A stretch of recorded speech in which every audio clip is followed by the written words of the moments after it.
Temporal na Grande São Paulo teve força de tornado. Em apenas uma das cidades, 200 casas foram atingidas.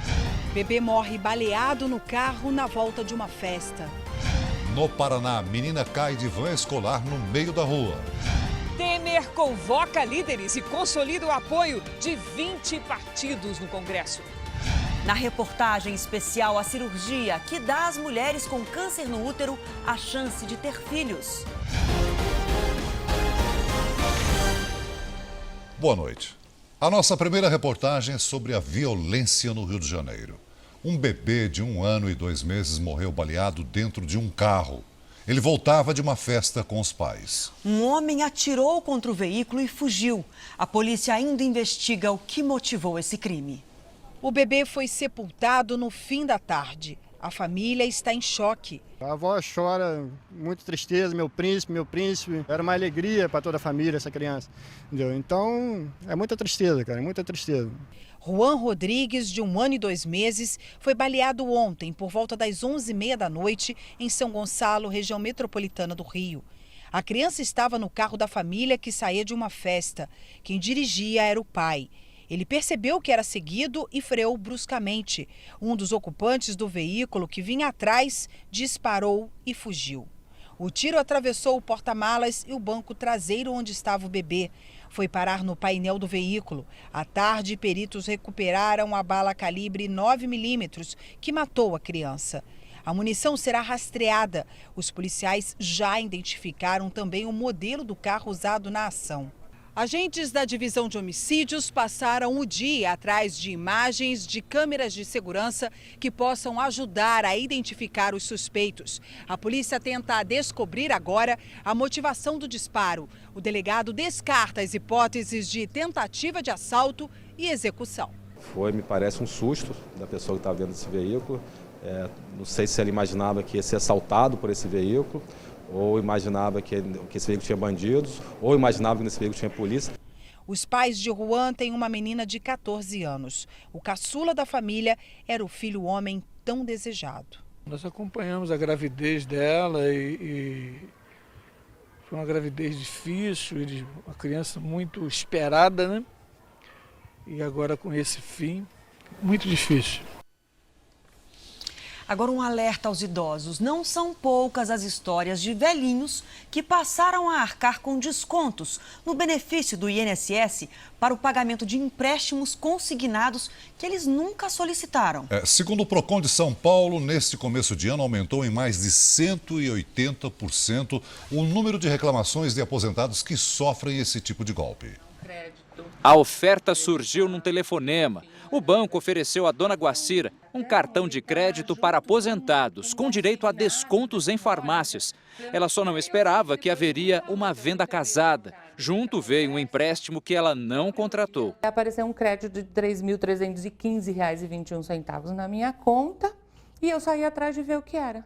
Fui descobrir que era exatamente o empréstimo referente a esse cartão de crédito. 72 vezes de R$ 100, ou seja, caiu R$ 3.315,21, eu ia pagar R$ 7.200 de volta. O seu Antônio passou por uma situação parecida. Uma ligação e alguns dias depois, quase R$ 2.000 caíram na conta corrente dele.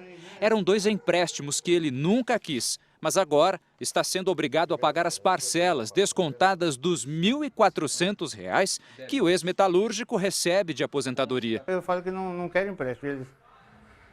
Quando for ver, o dinheiro está na conta lá e vem as faturas para pagar. Segundo o Procon, empréstimos cedidos desta forma não são vistos como uma transação bancária legal, de rotina. Ao contrário, são exemplos do que jamais deveria acontecer.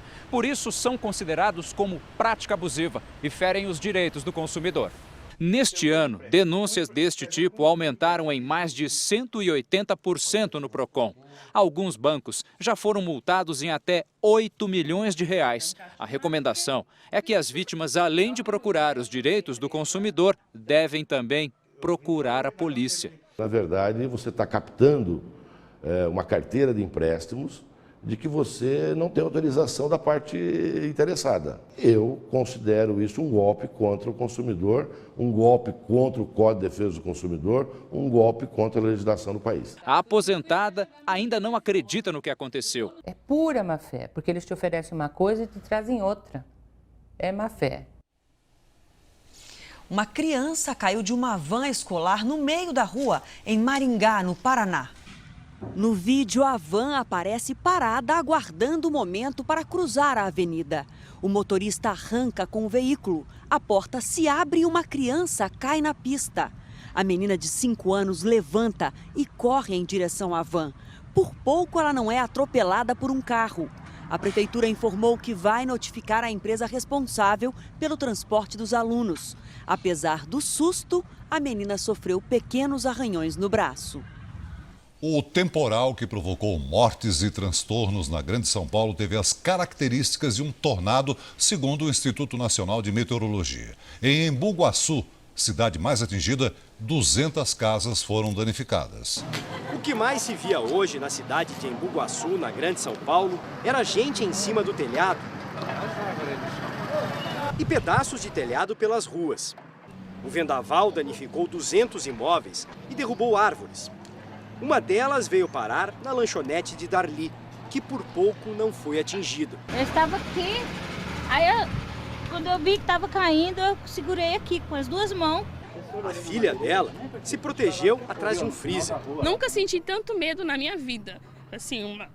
Uma sensação muito de impotência. Os donos da floricultura ficaram apavorados. Dava a impressão que as paredes iam acabar cedendo também. É tornado mesmo. É tornado mesmo. Segundo o Instituto de Meteorologia, as características eram realmente as de um tornado. Sensação de fim de mundo. Nessa rua, praticamente nenhuma casa escapou sem prejuízos, principalmente nos telhados. Ali na esquina, na calçada, a gente vê uma placa de propaganda. Essa placa ficava aqui em cima e foi levada pelo vento, arremessada, foi parar lá longe. Um outro exemplo, ali ó, uma tampa de uma caixa d'água que ficava naquela caixa. Foi forte o suficiente para destruir esse supermercado. Com o desabamento do forro, tudo ficou revirado lá dentro. Nesta fábrica de instrumentos musicais, o trabalho hoje foi retirar escombros.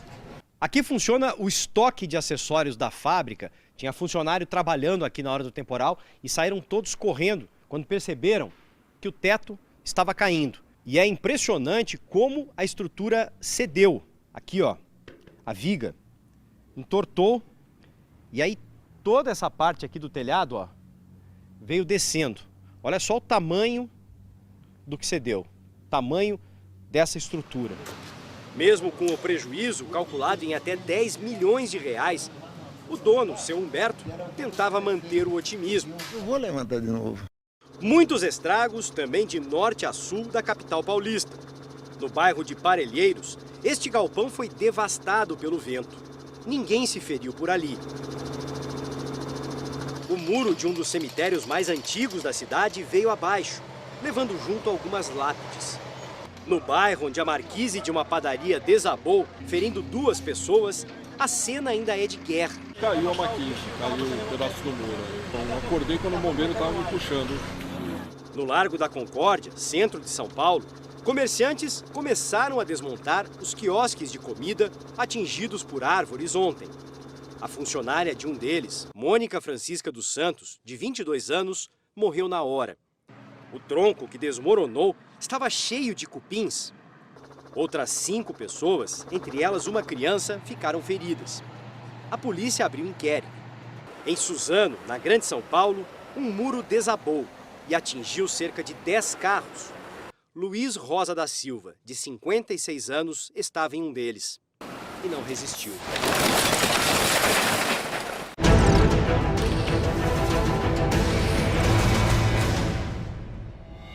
Imagens de celular mostram o momento em que 3 homens assaltam um ônibus na periferia de Belém. O trio leva os objetos dos passageiros e depois foge tranquilamente. Os roubos acontecem com frequência. Esse ano, somente uma das empresas chegou a ser assaltada mais de 90 vezes. O presidente Michel Temer teve hoje o primeiro encontro com parlamentares da base do governo e pediu prioridade para a pauta econômica no Congresso. Temer ouviu que a recriação da CPMF está fora dos planos dos partidos que dão sustentação ao novo governo. No terceiro dia útil do governo, o presidente interino Michel Temer acompanhou o anúncio da nova equipe econômica e ficou satisfeito com o que viu. Henrique Meirelles no comando. Na avaliação do Planalto, o novo ministro da Fazenda impressionou pela segurança e habilidade. Depois de apresentados os nomes, é que a equipe foi levada a Temer no encontro no Planalto esta tarde. A expectativa do governo é que a nova equipe econômica, com nomes conhecidos e respeitados pelos setores financeiro e produtivo, ajude a acalmar o mercado e a produzir uma disposição positiva. Mas todos consideram que para reverter a crise econômica vai ser preciso tempo e medidas imediatas. Sobre elas, Michel Temer tratou hoje com os líderes da Câmara. Foi a primeira reunião formal com a nova base do Planalto. Temer consolidou o apoio de 20 partidos e espera ter maioria na Câmara. O PMDBista promete encontros semanais com seus líderes e pediu prioridade para a pauta econômica. Os deputados deixaram claro que a CPMF não tem chances de aprovação. O governo pisou no freio. Não há decisão de governo a respeito desse tema. O ministro Meirelles falou de forma geral. Antes de se falar em qualquer incremento de receita via qualquer tipo de aumento de tributos, nós trataremos de enxugar as despesas públicas. Evidentemente que essa é uma visão pessoal que defenderei internamente. Mas o presidente interino deixou para o final da semana o anúncio dos 3 líderes do governo no Congresso. Na Câmara, a escolha para o cargo provoca disputa. Nós temos líderes capazes de comandar o processo, não temos nenhum assodamento também para fazer uma disputa que possa ser do ponto de vista de secção agora. Nós precisamos de aditar, somar. O novo ministro das Cidades, Bruno Araújo, do PSDB, anulou hoje portarias da presidente afastada Dilma Rousseff, baixadas na véspera de deixar o Planalto. Elas autorizam a construção de 11.250 unidades do Minha Casa Minha Vida. O Ministério esclarece que se trata de uma medida de cautela, que afeta apenas 1,5% do programa, e que as portarias foram baixadas sem os recursos necessários. O ministro da Fazenda, Henrique Meirelles, anunciou hoje os integrantes da nova equipe econômica. O economista Ilan Goldfein foi escolhido para o Banco Central. O nome de Ilan Goldfein para a presidência do Banco Central chega com muita expectativa. Homem de mercado, né, conhece muito bem o mercado financeiro, já passou pelo Banco Central. Então, tudo isso serve como referências importantes, né, na busca, principalmente da chamada política monetária. Goldfein já foi diretor de política econômica do Banco Central entre 2000 e 2003. Economista-chefe e sócio de um dos maiores bancos brasileiros, já trabalhou em organizações internacionais como o Banco Mundial e o FMI. Antes de tomar posse, Ilan Goldfein vai ser sabatinado pela Comissão de Assuntos Econômicos do Senado Federal e precisa ter o nome aprovado pelo plenário da Casa. Só então assume de fato a presidência do Banco Central. O ministro da Fazenda disse que vai propor ao Congresso a autonomia técnica para o Banco Central. Teremos uma garantia constitucional de muito maior amplitude para a autonomia técnica da decisão. O Banco Central tem autonomia de decisão. Ponto. Logo após o anúncio, o atual presidente do Banco Central, Alexandre Tombini, divulgou uma nota elogiando o sucessor. 2 novos secretários estavam presentes na entrevista com o ministro da Fazenda. Carlos Hamilton, que vai para a Secretaria de Política Econômica, e Mansueto Almeida, que assume a Secretaria de Acompanhamento Econômico. Marcelo Caetano vai para a Secretaria da Previdência. Jorge Rachid será mantido na Receita Federal e Otávio Ladeira permanece no Tesouro Nacional. Com as medidas que vão ser anunciadas esta semana, Meirelles acredita que em breve a economia vai voltar a crescer. A confiança é algo que é geométrico. Ela começa devagar e depois se acelera. Na Câmara não se discute outra coisa a não ser a saída ou permanência do presidente em exercício Valdir Maranhão. E por causa disso, o trabalho dos deputados que precisam votar medidas e projetos não avança.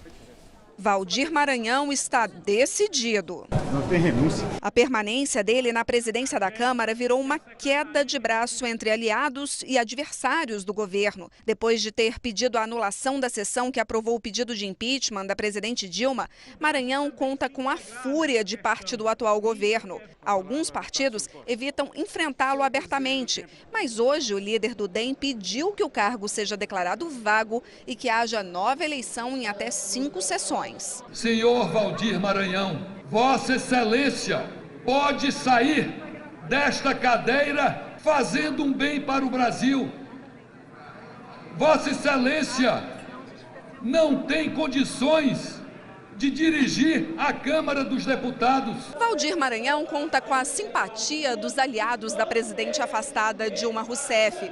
Eles defendem que só há 3 possibilidades dele deixar a presidência: se ele renunciar, se o Conselho de Ética cassar o mandato dele ou se Eduardo Cunha renunciar. Por aqui, a oposição já monta a operação Fica Maranhão. Enquanto Vossa Excelência respeitar a Constituição e o regimento da casa, terá o nosso apoio. Por favor, não renuncie. Desde que Maranhão assumiu o cargo no lugar de Eduardo Cunha, o plenário não votou matéria alguma. Tem 4 medidas provisórias e 3 projetos de urgência constitucional trancando a pauta. A reunião de líderes para definir o que será votado esta semana foi adiada para amanhã de manhã. Seria a primeira presidida por Valdir Maranhão. Hoje, ele teve dificuldade de presidir a sessão. Haverá matéria sobre a mesa para deliberação. Está encerrada a sessão. E a Justiça pediu o bloqueio dos bens do filho de Valdir Maranhão, Tiago Maranhão. Médico em São Paulo, ele era assessor do Tribunal de Contas do Maranhão e foi afastado na semana passada. Agora o Ministério Público quer que ele devolva R$235 mil, dinheiro que teria recebido sem trabalhar. Veja a seguir, pai de Neymar diz na CPI do futebol que o craque pagou todos os impostos em dia. E ainda hoje, detalhes da nova cirurgia criada por um brasileiro que permite a mulheres que tiveram câncer do colo do útero engravidarem.